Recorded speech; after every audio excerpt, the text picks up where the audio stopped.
that is a dream that becomes reality. The Bible says that you must write the vision and make it plain. Moses not only had a vision, but Moses had power. Moses used what he had for where God was taking him in his life. He used what he had in his hand. He had a staff in his hand, President Hill. Make up in your mind that you're going to use what the Lord gave you. Stop trying to use what other people give you. Stop trying to put on other folks' agenda. Stop trying to wear other people's clothes and be you.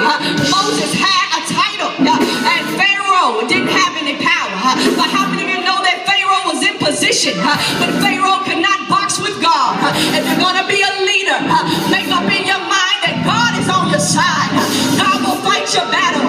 Moses, we know him as writing the law. Moses was also one of the patristic fathers who had position. And one thing I like about Moses, about his particular leadership style, was that he did not take no for an answer. Even in the midst of being around complaining Israelites, he did not murmur concerning the promises of God. What I enjoy about Moses' leadership style, President Dillon, was that he raised up a Joshua. Oftentimes we want to be a wonder and be on the backside of a mountain, but who are you depositing in? John Maxwell said it best: until you develop another leader, you cannot quantify to call yourself a leader. Make up in your mind that you're going to take on the stance of Moses. Here we now find ourselves in the book of 2 Kings, which leads us to talk about Josiah. Josiah lost his daddy.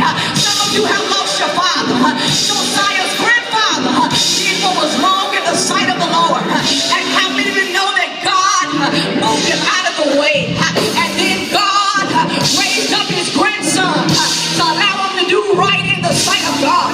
Josiah said, I'm going to begin to give back to the temple.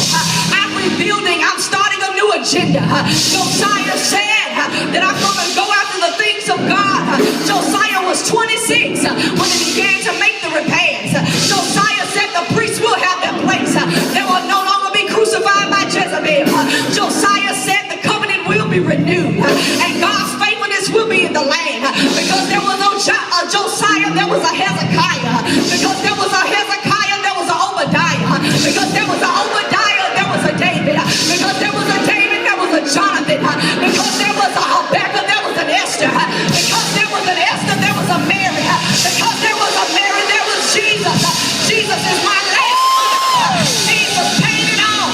His leadership style was one in which he made a sacrifice. That's the problem with leaders. We don't want to sacrifice. Talking about you don't drink tap water, but God called you to do missionary work. Talking about you want to be a scholar, but you got to be paid to read a book. I can't get nobody. I think Jesus sacrificed. I don't know where I'm going to live. Foxes have holes and birds have nests, but the Son of Man has nowhere to lay his head. Jesus didn't go around saying, call me by my title. Peter, who do you say I am? You are the Son of God. Flesh and blood did not reveal him. Because how many of you know that if you call yourself a leader, you must sacrifice?